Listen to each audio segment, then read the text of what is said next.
One of his pictures are equivalent to 10 of somebody else's.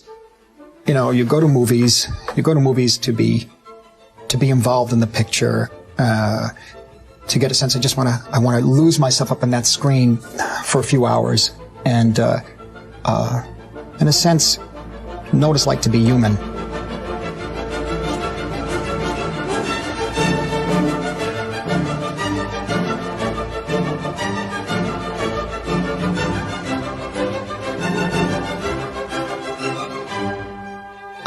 Then you come across certain kinds of films that, when you go to the theater and when you see them, you're completely surprised. They make you look at life a different way. They make you look at being human a different way. They touch areas that you don't want touched sometimes.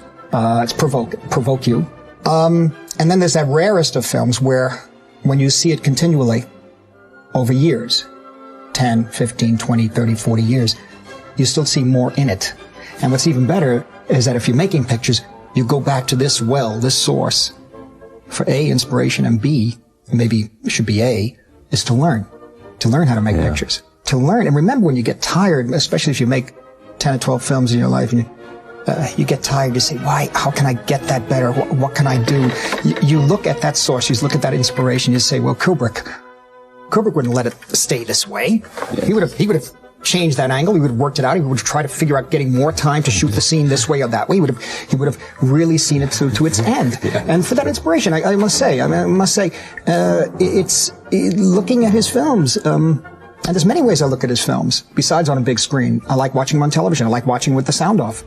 Sometimes you can see the rhythm of the cutting and the camera moves. And when he cuts in a two-shot conversation, the classic one is Mr. Grady, Jack Torrance in the bathroom. Right.